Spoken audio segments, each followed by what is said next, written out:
I'm Alison Cornwell CA, Group Chief Financial Officer at View International. I'm also very pleased to be entering my second term as part of the ICAS Office Bearer team as Deputy President, alongside President Clive Bellingham and Vice President Karen Scholes. I'm delighted to welcome you to today's webinar on how we'll achieve our ambitious vision for ICAS's future. ICAS has set out an ambitious vision to create a bold future through our new strategy, ICAS 2030, Together We Will, which was published just over a month ago. Through this new strategy, we're transforming to embrace positive change with a renewed focus on always delivering value for members, students, firms, and wider society. The strategy is a roadmap for our future. It will help us meet our customers' evolving needs and provide excellent customer experiences and valuable lifelong career opportunities. And all the while, we'll ensure that our voice remains recognised and respected. I'm joined today by ICAS's team of executive directors to delve into the ambitions of ICAS 2030. They'll be revealing more about ICAS's new enhanced CA syllabus and approach to learning, and how we are empowering the profession to lead on key sustainability issues. The team will also share insight into our focus on upholding trust and ethics by acting in the public interest and demanding the highest standards of those we regulate. In a moment, I'll hand over to ICAS CEO Bruce Cartwright CA to tell us about the need for ICAS to change and why now is the time for a bold new strategy. But first, here's a quick video which will give you a taste of the ambitious activities we're delivering through ICAS 2030, Together We Will.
So, September 2022 doesn't seem that far back, but it is in terms of our development, when ICAS Council approved a new bold, ambitious strategy, ICAS 2030, Together We Will.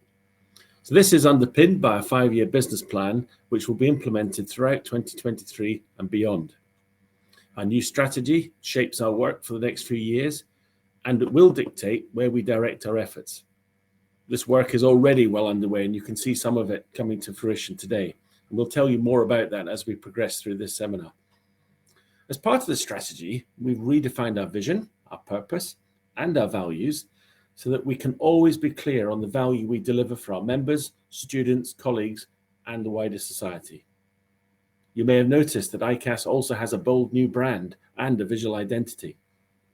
I was delighted when we were able to unveil that recently when we published the strategy in full. So the strategy was was developed primarily to grow our membership base, enable us to prosper as a professional body, regulator, educator, awarding body, and an employer. It also aims to ensure we retain our independent status. Essentially, it makes us fit for purpose and fit for the future. We want the organisation, and by extension, you, our members, students, and firms, to thrive. So following the COVID pandemic, the world moved into this new normal, and ICAS took the time to reflect on what, where, and how we would evolve, and how we had evolved. We wanted ICAS and our members to remain relevant, to be equipped to succeed, to add value, and be leaders of the debate on important issues that really do matter. All that in an increasingly competitive market. So we're an organisation founded back in 1854. We have a strong heritage and a commitment to uphold the principles upon which we were granted that original Royal Charter. But the world continues to change. The ways in which we regulate and are regulated ourselves are continually adapting, increasing digitalisation, technological advances, globalisation, competition, climate change, and the wider sustainability agenda all impact on the way we operate now and how we'll operate in the future. Our CA qualification, I'm delighted to say, is still highly regarded, but we know it must be improved if it's going to continue to compete effectively. Our members, quite rightly, demanding more for their subscription, and we have to face into the challenge if we're to remain relevant and valued. We have firm foundations in the education of CAs, regulating practices and practitioners, providing these member services, and an unwavering duty to act in the public interest. But there are challenges to our market share, and we must continue to adapt to remain competitive. So that's where the new strategy comes in.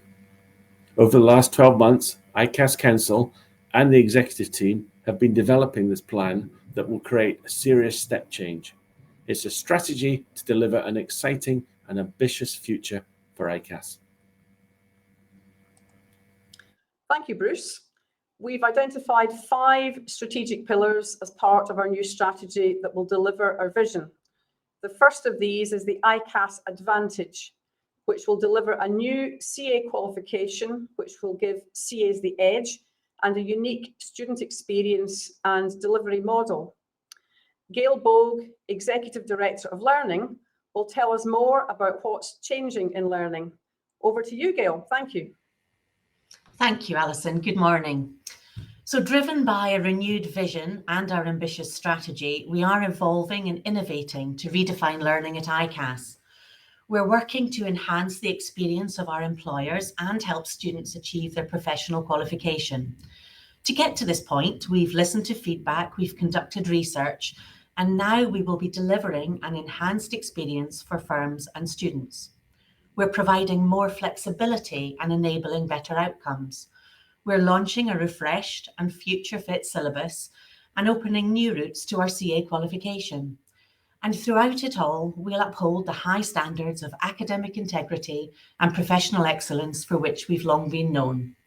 So today, we're going to focus on the CA delivery model and the new student experience. So first, on to the CA qualification. What we aim to do is to develop a CA qualification that upholds the high levels of professionalism, integrity, and trust. It's a challenging qualification, but we don't apologise for that, and it will continue to be so, holding it in very, very high regard. However, what we will do is make sure that our delivery and support for the students is designed to ensure high levels of engagement and positive student outcomes and student success. Greater learning flexibility and a more personalised approach will offer an unrivalled student-centric journey aligned to firm, business needs and students' capability and learning needs.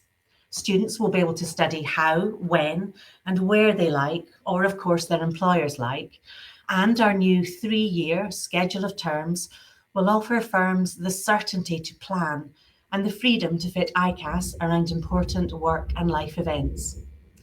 More impactful learning with a digital-first approach to course content will be supported by interactive workshops and in-centre tutorials to help embed that understanding. and rigorous, authentic, real-world assessments combining those technical and professional competencies. The qualification will provide ethical mindset, technical skills, professional knowledge, and the practical experience needed. We're also adding in the development, measurement, and assessment of softer skills and competencies, critical thinking, collaboration, communication, and professional skepticism. And of course, there will be improved student and engagement outcomes. If we move on to look at the CA qualification itself, we obviously know the accounting profession is evolving rapidly. The challenges posed by the climate crisis and increased automation is demanding smarter and more adaptive thinking.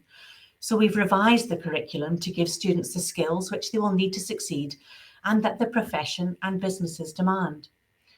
Our refreshed CA syllabus will begin with an ethics module, which students will sit as part of our new fundamentals onboarding course. The remainder of the syllabus is structured over 3 new levels, starting with knowledge, leading to skills, and finishing with integration with its multidisciplinary case study. Students will also need to have worked and logged a minimum of 450 days of relevant practical experience to complete their training. And of course, the syllabus is being refreshed to keep pace with these advances in technology, in data, and sustainability, making sure these are embedded throughout the qualification. The qualification itself has been designed with a scaffolding approach to allow students to move successfully through the programme by building on their knowledge and skills step by step, once again, setting students up for success. And of course, the curriculum allows for greater specialisation and learning relevance with a choice of 4 elective subjects. Moving on to the ICAS Advantage. The ICAS Advantage is a best-in-class student experience focused on simplicity, control, and giving students the advantage they need for CA success. So alongside the new delivery model and the new CA qualification, which I've already talked about, we will uphold the high standards of academic integrity and professional excellence for which ICAS and the CA has long been known. Next slide, please. So what is ICAS Advantage? Well, here we will make sure we have improved student outcomes, structured flexibility in our delivery, and a simplified logbook that's easier to complete and keep on top of, providing that flexible way to record key practical experience. Students will find the logbook in Advantage, which is the new intuitive online home for everything, alongside courses, timetables, guidance, communities, and communication. And we're opening up new pathways into the qualification as well, both into and through the qualification, offering more ways than ever to attract, secure, and retain the talent that the profession so desperately needs. And we are seeking to provide access and career opportunities for those who would not typically see a way into the profession. So in summary, the ICAS Advantage is a unique, unrivaled experience offering control, flexibility, and a qualification that meets the strategic demands of business and finance. Thank you. Back to you, Alison. Thank you, Gail. Some really excellent developments there. We're going to focus next on leading edge customer experience pillar of our strategy, which goes hand in hand with the ICAS Advantage pillar. I'll hand over to Carolyn Spencer, Executive Director of Customer Experience, to tell us more about how we are improving our student and member experience. Thank you, Carolyn. Thank you, Alison. Good morning, everyone. I'm going to extend a little bit on what Gail has said and show you actually what we've been delivering over the last few months. Our initial focus very much focused on the student experience, and this whole experience was based on student feedback. So we do quantitative surveys annually to students, and we have seen a pattern of what we really must tackle immediately. So those are the things that we started on. Hot off the press, this is what we launched just on Monday. So on Monday, we launched a new experience for our ATOs to upload their new students for 2023, taking a considerable amount of work away from what they would normally be doing. So we created an ATO portal. The students then get an email to register with ICAS with all their full information. And then they are automatically given access to Advantage. If we can just move on to the next slide, I just wanted to show you this is all live. I couldn't show it to you live, but this is actually in flight right now, and it is showing their courses. We have created fundamental courses which students must do prior to the starting. These are around ethics, academic integrity, all about ICAS, etc. They will be able to access their exemptions and apply for exemptions. They'll be able to apply for adjustments to their courses and exams. We will be communicating through this portal. And obviously, as Gail mentioned, we will be uploading the logbook. This is all going to be a progression. The current students will migrate onto this platform during July, and our logbook will launch in August. So we're taking a very iterative approach, and it's a very exciting time. So focus on the student at the moment, and a lot has been delivered. In the next slide, so what's next? We will be continuing the transition of students, etc. But then we're moving on to the ATO experience. Whilst we've done some improvements now, we will be significantly going out to ATOs and looking for what their needs are from ICAS in terms of data around their students, etc., etc. Obviously, we are launching a new look, ICAS.com. We are also focused on the regulatory experience, starting with practicing certificates. So that's all the practicalities of delivery. And it's a very exciting time for us all. So thank you very much. I'll move back to Alison. Now, ethics has long been at the heart of ICAS and the CA qualification. So it's no surprise that it maintains its prominent position as part of our new strategy. To tell us all about the ethical leadership pillar and how everything we do will be in the public interest, I'll now hand over to Sarah Spears, Executive Director of Member Engagement and Communications. Thank you, Sarah. Thank you, Alison, and good morning, everyone. So I'm going to talk to you this morning about the ethical leadership pillar. So that will encompass our engagement strategy and how we are influencing and raising ICAS's voice. So in terms of engagement, we use member and student feedback to continuously improve and shape our offer. We survey members twice a year and students once a year. Through this Insights programme, you have fed back to us that ICAS.com is really not fit for purpose. So we have created in this new strategy the space and capacity to deliver a new website with enhanced functionality and improved user experience. After a competitive tendering process, we are currently in the position of appointing our new website provider, and we will aim to deliver a new website which is tailored to you so you can find the information you want when you need it in Q1 2020-24. We're also focusing our efforts on more targeted and segmented communication based on member profiles and what you've told us that you're interested in receiving from us. Through our new strategy, we want to make sure that you receive the right information at the right time and that is relevant to you.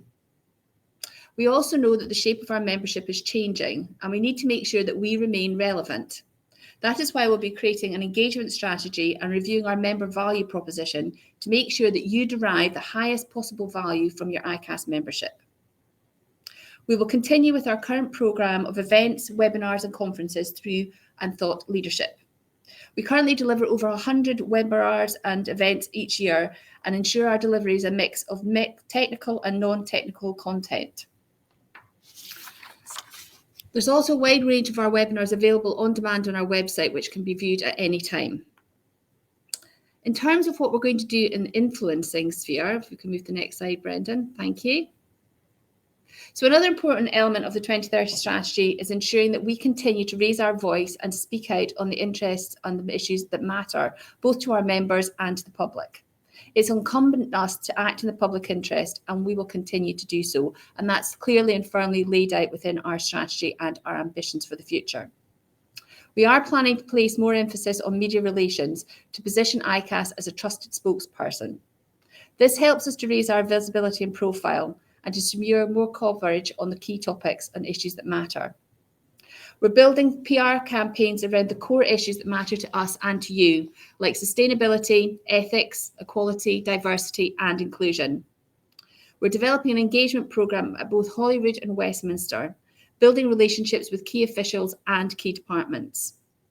We'll be holding more member events at the Scottish office and at Westminster as well, and we'll be looking for you to help us in defining what we talk to stakeholders and governments about going forward. We're also looking at the potential of involving FRC in the development of our materiality event as well. So we're really trying to connect up our stakeholders and our influencers and actually getting ICAS known and recognised in the areas and the spheres that we want to be in. We'll also be promoting our responses to things like the International Sustainability Standards Board and Global Sustainability Reporting Standards. And finally, our ask to you is that we're seeking members' involvement in developing our asks of government. We want you to engage with us and tell us what are the things and the issues that you want us to be raising with governments across the UK. So look out for some communication from that on us in the future. Thank you, Alison. I'll now hand back to you. Thank you, Sarah. For our next area of focus, we're going to delve a little deeper into ICAS's role in promoting trust in the profession through excellence in regulation. ICAS's Executive Director of Regulation, Robert Mudge, is here today to outline the trusted regulation pillar of our strategy. Thanks, and over to you, Robert. Thank you very much, Alison. Good morning, everyone. For anyone who doesn't know me, I've worked at ICAS for nearly 14 years now, spending most of that time as Director of Investigations, but moving more recently into this role as Executive Director of Regulation. I lead the teams in ICAS which deal with licenses, regulatory monitoring, CPD, and disciplinary matters. Everyone at ICAS firmly believes that an effective regulatory function is absolutely crucial to the success of our 2030 strategy.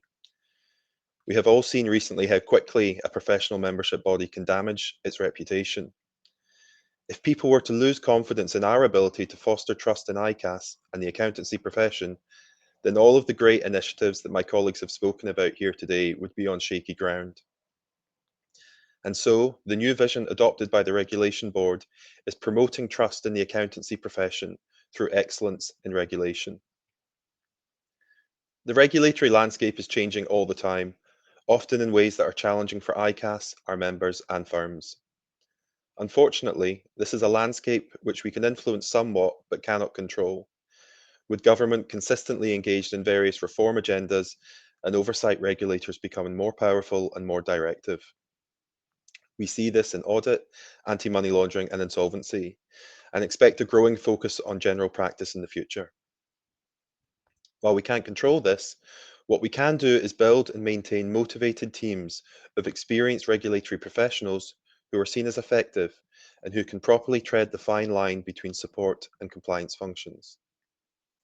The recruitment market is a bit wild at the moment, but we are working hard to grow our regulatory teams to meet the increasing demands on ICAS. We're also looking at how we can make our regulatory processes more efficient and user-friendly. I'm realistic enough to know that regulatory inspections and interactions probably aren't at the top of the list for our firms. So it's really important for us to make sure that when dealing with ICAS, these dealings are as friction-free as possible. And so we're introducing smarter application forms and working towards a firm portal as a one-stop shop for all regulatory matters. We're also looking at how we can make better use of the rich data that comes in from our regulatory community, expanding our risk-based approach to regulation and ensuring that we focus our attention where it's needed the most, and allowing us to take a lighter touch approach where the risks involved are low. We really want to be seen as an effective and best practice regulator in the interests of our members, firms, and the public at large. Part of this is better communications about the work that we do, so members and firms should expect to see more from regulation over the coming months and years. I'll hand back to you now, Alison. Thank you very much, Robert. The final pillar of the strategy that we're highlighting today is sustainability at our core. Sharing details of how we'll lead on key sustainability issues within the profession is Chris Barber, Chief Financial Officer. Thank you, Chris. Thank you, Alison, and good morning, everyone. So we are going to be putting sustainability at the core of the ICAS 2030 strategy.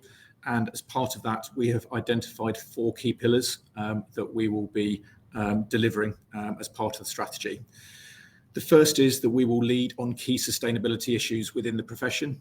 we will be a trusted voice and a thought leader on sustainability policy in how it works in practice, working with governments, standard setters, regulators, businesses and members. This is particularly pertinent at the moment with the changes that are coming through with the International Sustainability Standards Board and also movement in the insurance market. We also want to inspire our students and our members to support sustainability and act on climate change.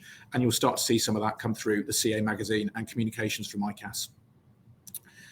The second pillar is we will embed sustainability across our syllabus and our training courses. This will include new electives and new CPD. You heard earlier from Gail in terms of the new syllabus. We will be embedding sustainability throughout the knowledge section. And there is a new elective called Accounting for Sustainability that will allow students to specialise and get more insight into sustainability. And we will also be launching a new CPD programme in sustainability. The third pillar is we will embrace our net zero future and place equality, diversity and inclusion at the heart of everything we do. We have published our net zero pathway as part of our annual report last year, and we're committed to delivering 38% reduction in our carbon emissions by 2030 and be net zero by 2045. We will also embed our equality, diversity and inclusion strategy within ICAS, and we will work with our members and our businesses to follow the strategy. And then finally, and the fourth pillar is we will drive social change in the profession by supporting talent from less advantageous backgrounds and grow the reach and the capability of the ICAS Foundation. The ICAS Foundation works with ICAS to attract a diverse and inclusive pool of talent to study the ICAS qualifications, and creating growth and prosperity for the ICAS Foundation will enable wider access for our profession. So that's the sustainability strategy in summary. I'll hand back to you, Alison. Thank you very much, Chris, and to the executive team for what's been a very insightful overview of the strategy. We now have time to take questions for the team, and I can see that a few have been submitted already. First question. Thank you for the overview. I am a member in a small firm in practice.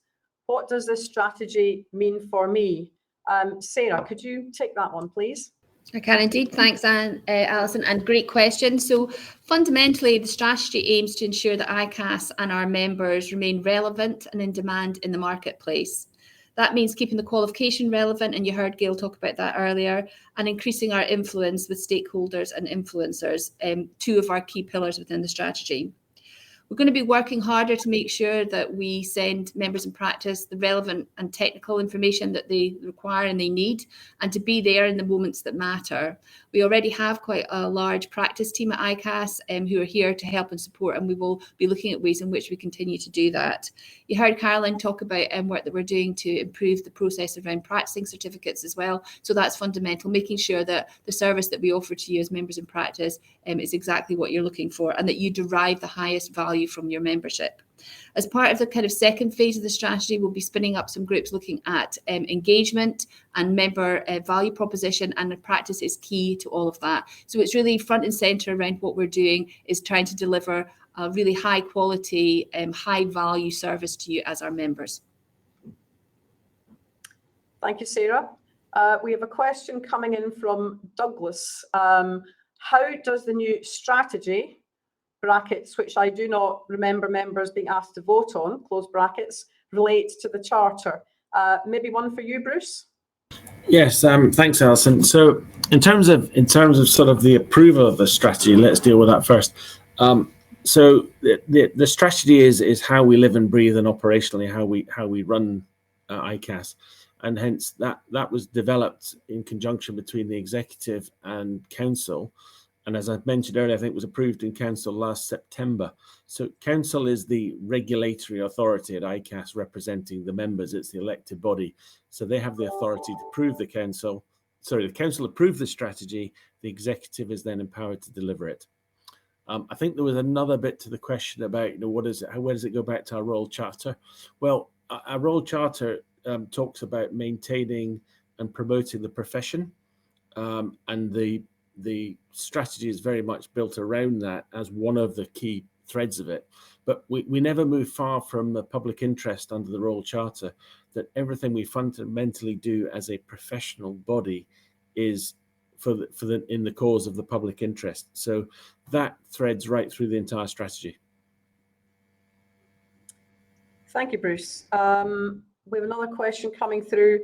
Can you explain how the strategy will add value to my membership? Bruce, would you like to start off with that one as well? I'll start on that, and I'll pick up just from what I said previously. But so we've actually absolutely got within our DNA the public interest, and we've got the DNA of ethics running through everything we do, and that is emblazoned in the new strategy as well. But I would say where we have taken the strategy more overtly is we do look at as we moved into the century and how we survive in quite a difficult competitive market. And one of the core themes behind the strategy is actually to grow and diversify, growing and diversifying our income in particular. And that's, you'll see the flexibility in the new learning we've spoken about, you'll hear again. It's our routes to market. It's fundamental. So why does grow and diversify matter to the member proposition? Because it makes us more viable in terms of our income sources and makes us less reliant going forward entirely the member subscription. So that's one side of the equation about actually generating additional income to allow us to do what we want to do to service the membership. And as a part of that, I'd also say that you saw reference earlier to the new student experience. There's a big focus on treating the students as the membership as they come into being, so the future members, and actually giving them a really good experience from the first time they ever embrace ICAS experience, from their first time either physically in the building or online, so that they see a different ICAS and they're building up to that membership moment. In terms of the membership itself, we do look very long and hard at the membership value proposition. We've got 23,000 members. There isn't a generic member, but in terms of developing that proposition and what matters to the members, we do a lot of surveys. We take the feedback. We read all the verbatim comments, but we do refine and develop the membership proposition. And I think, Sarah, I'll probably bring you in to just talk around what that member proposition looks like.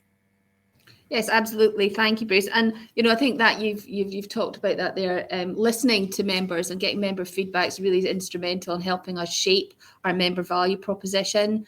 And we know that there are certain areas, for example, the website, which we're addressing through the strategy, that we need to improve. I mean, I think it's about broadly us talking out on the issues that matter and that matter to our members and that matter to the public. It's about promoting the CA qualification, making sure that it remains relevant and in demand in the marketplace, and ensuring that we offer you the services and information that you need from us. So I don't think there's one simple answer in all of this. It's certainly about listening to you and providing that feedback on the services and the things that you require for us to make your job and role as a CA as impactful as it possibly can be. Thank you, Bruce. Thank you, Sarah. Gail, one for you, I think. Am I right in thinking with the new CA syllabus, students can complete their training in less than 3 years? How will that work? Thank you, Alison. Well, obviously, with our flexible approach to delivery, it is true that students could complete their formal learning or study elements of their qualification in less than 3 years. It's really up to the firm or the student to choose the pace at which they do that element of their qualification and that learning. However, they must still complete a 3-year training contract of relevant practical experience before, of course, they can become fully qualified. So while the education side can be less, the training contract must be a minimum of 3 years. Thank you, Gail. We have a regulation question for you, Robert. There seems to be more and more red tape and regulation to deal with. How is ICAS helping members to address these compliance issues? Thanks, Alison. Yeah, a question like that is probably not a surprise. The last decade or so, we've seen an explosion in the amount of regulation in terms of AML, GDPR, making tax digital. So there's a lot of pressure on our members and firms from a compliance angle, while they're focusing their attention, obviously, on their clients. One thing I would say, which I'm not sure if it's comfort at all, is that these aren't ICAS requirements generally. We are being required to do these things by government, by legislation, by our oversight regulators, and we have to pass them down to our regulated members and firms. But I think it's a right question to ask, and I think we probably need to do a bit more in terms of providing support to members and firms in terms of help sheets, website content, webinars, events, and even through the monitoring processes, where I know that the feedback we get from members and firms is that they get a lot of really valuable input from monitors when they're out on site. So yeah, it's something, again, over the next months and years, we probably need to do a bit more of, just to help members cope with that side of things. Thank you, Robert. We've got another question that's come through on a similar theme, and you've partly answered this, but this is from Douglas again, saying that the damage to the reputation of the profession from never-ending audit scandals is obviously a big issue. Why is addressing that not a key pillar of the strategy? I think there's two aspects probably to that. The first is, some of that is going to be dealt with through the government audit reform agendas and various changes to the way in which companies are audited and such like that, governance code, etc. So that's one angle that obviously we contribute to as best we can, but it will ultimately be for the government to decide how they want to do that. The other angle, I would say, is in terms of how we deal with poor quality audit work when it comes to our attention. As you would expect, I would say we have rigorous regulatory processes, and we will deal with members and firms as appropriate if they're found not to meet the high standards that we apply to them. But I think the other final point I would add to that is that a lot of the scandals that you have read about in the press, obviously depressing reading, most of those will not fall within our remit.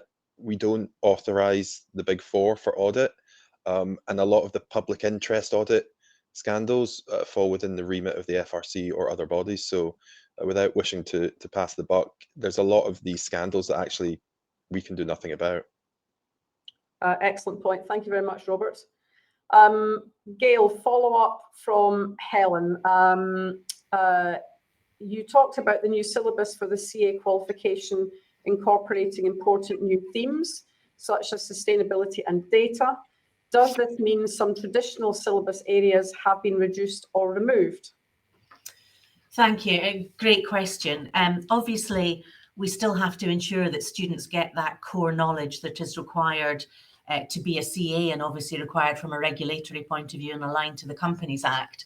But what we've had to do is be very clear around that core knowledge to make sure we don't get the qualification expanding and focusing on those fundamental principles. So we have taken out some additional elements of those that are not required under Companies Act to embed key areas around, for example, non-financial reporting that's becoming ever more important, but sitting alongside financial reporting.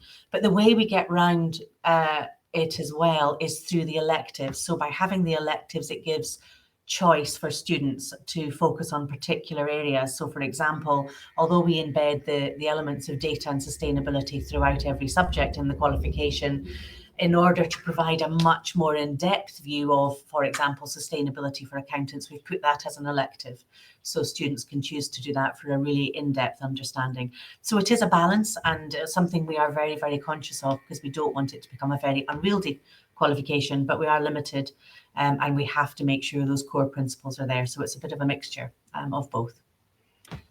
Thank you, Gail. Chris, one for you. Is net zero achievable?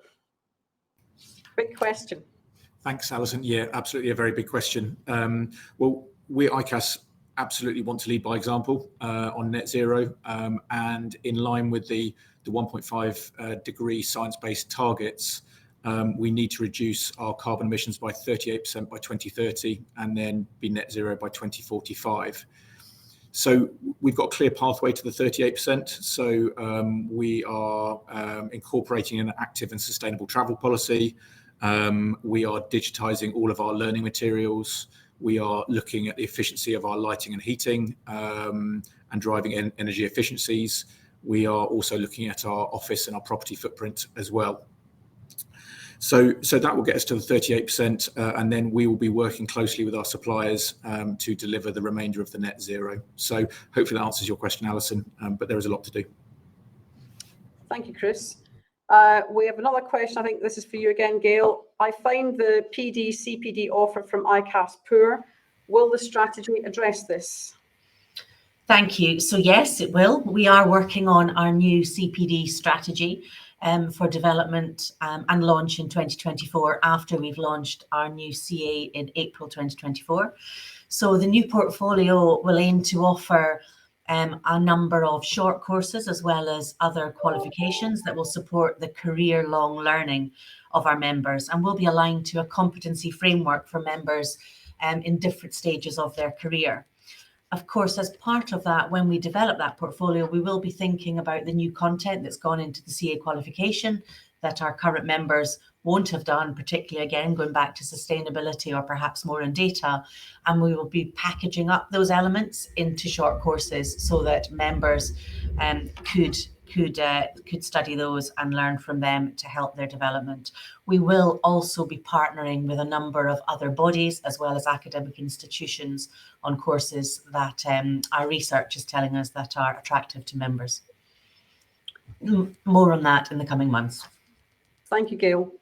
So this is probably still with you, Gail. Another question has come through. How are you engaging with firms and ATOs on the new strategy? Have you taken their feedback on board? Absolutely, yes, vital. Right from the very start, before we embarked on developing a new qualification and our new student experience, we of course spoke at length to firms, to our stakeholders, to students, to our members. Because what we do has to be demand-led. It has to be led by the market, by firms, by students, by members, and not by ICAS. So very, very important that we get that feedback. So that has been there from the start. We've consulted, continue to consult and research as we go and test a number of elements. And we have also engaged with the profession around the future of the profession and where they feel that is going, and to make sure we're always keeping relevant and keeping refreshed, bearing in mind that when a student starts their qualification in 3 years' time, what's that going to look like when they have qualified? So yes, we absolutely do, and we will continue to do so going forward. It will never stop. It has to be continuously improved, and we will continue to engage with students, with members, with firms on that as we develop. Thank you, Gail. Bruce, one for you. This is from Fraser. There is a lot of change going on at the moment, which is admirable. However, that takes a lot of resource. How are ICAS adequately resourced from a workforce perspective to meet the high demands on staff to implement the changes? So Alison, I'm very, very happy to take that question, because actually there are a wide group of the executive here on this call who are actually feeling it acutely in the pinch of delivering this. There is no doubt there is a call on resource. But one of our fundamental principles when we set out to deliver the new strategy was that we wanted to own it and implement it ourselves. I mean, that to us is really important, because we want to have the continuity of knowledge. We won't end the strategy. There'll be continual improvement coming out of this, so that we want the knowledge and the ability to do that to lie in-house. So that does create pressures. We run it, we have a business as usual, of course, we have the core ongoing work of ICAS, but there are specific project streams with a large number of people in the building involved, who link up every Wednesday to see where the critical path on the strategies are. Certain bits of it are obviously outsourced in terms of interim positions, etc., and obviously relying on external technology to come in and help us. But it would be wrong to say there isn't a pinch point, and there is stress on occasion. We monitor it very, very closely to see how the staff are managing. But at the same time, it's a fundamental principle that we must own the process and deliver it. Great, thank you, Bruce. We have a question that's come through regarding the ICAS website being clunky and unusable. Is it going to improve? I think that was touched on in the presentation, but any further comments on that from the team?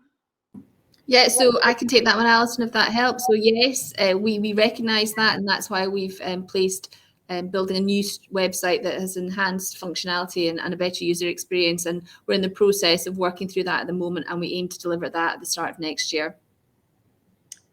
Super, thank you. We have a very big question. I'm going to hand this one to you, Bruce. You have set out a strategy to 2030, but a lot can change in that time. Look at the impact of COVID. How will you adapt the strategy to meet changes in the market? So we have set out strategy 2030. Do I believe that there won't be further continual improvement updates before then? Absolutely. I mean, the reality is we're delivering on the implementation of strategy 2030. The heavy lifting is this year, next year, but and then there'll be continual improvement from that. But I don't think anybody is sitting back complacently thinking that will do us until 2030. It will still look different by 2030 because, as I say, coming out of the heavy lifting of this is a serious transformational change. But by the end of 24, say, when we've done and implemented most of the heavy lifting, there will be continual improvement every year. So by the time you get to 2030, a number of other areas will have changed in the dynamics. So and we do recognize COVID. COVID was a shock to everybody's system, but we've come out of it stronger, and we will be more adaptable to another shock if it comes. Thank you, Bruce. Back to you again, Gail. What does improved student outcomes mean? Thanks, Alison. So improved student outcomes means effectively student success through the qualification with a better understanding of their technical competency, development of those professional skills, which will help them have successful careers. And third element, improvement, of course, in pass rates on the qualification first time, but that's without compromising, of course, on the high quality and the high challenge of the CA qualification. Thank you, Gail. We only seem to have 2 more questions at the moment on the list coming through. Gail, sorry, you again. I think students should be taught in person, but you seem to be moving towards more online. Is that the right approach? Thank you. So again, great question. And I think the right approach really is hybrid. It's both. Students learn in different ways. And we also have to balance the needs of firms and the needs of students in terms of time out of the office. So what we are certainly not doing is moving away from face-to-face teaching, but we are changing what we do in the classroom. So historically and currently, a student will come along to a classroom for effectively a lecture where the content will be delivered. But we are going for a digital first approach, which means the content and everything they need to know for their qualification will be pedagogically designed for digital first delivery, i.e. online content. So it's very engaging with videos, with bite-sized chunks of learning, with tutor tips, with skill builders, practice questions, lots of different techniques there to help students consume and learn from that knowledge. But then we bring them into the classroom, and in the classroom, instead of sitting perhaps a little bit more passively and listening, they will now be asked to engage, to apply that knowledge that they've learned online in advance.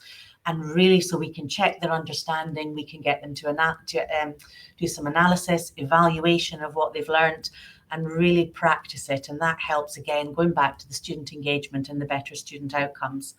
Now, it is worth pointing out that while our recommended approach is, of course, this hybrid where students will come into the classroom for those tutorials, there are some firms out there that don't want students to come in, or that students may be in remote locations, for example. So we are going to offer the additional flexibility where those workshops can be delivered online if we've got students remote, or if somebody wanted to, they could actually work through the entire qualification self-directed, independent online.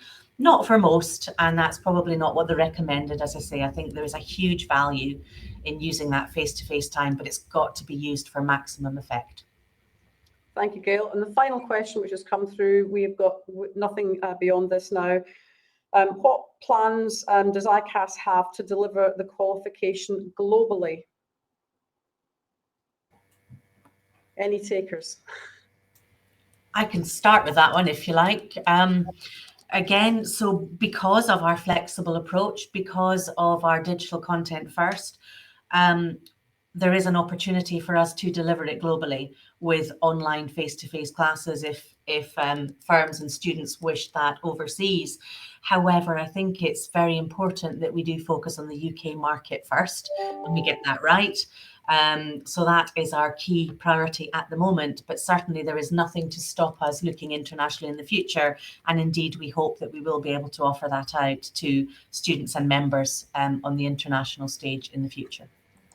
Alison, if I could just come in on that one, and it's not just about the CA qualification, because clearly a lot of jurisdictions have equivalents, but it's also, when we're talking about grow and diversify, it's taking a wider diversification of our product offering, say in sustainability, and offering that. And these things can easily be offered on a global basis. So it might be that we've got a very good course around sustainability that we can take somewhere else. But equally, we can take these back to the membership who already exist, who maybe didn't have these courses when they were passing through. Certainly didn't exist in late 1980s.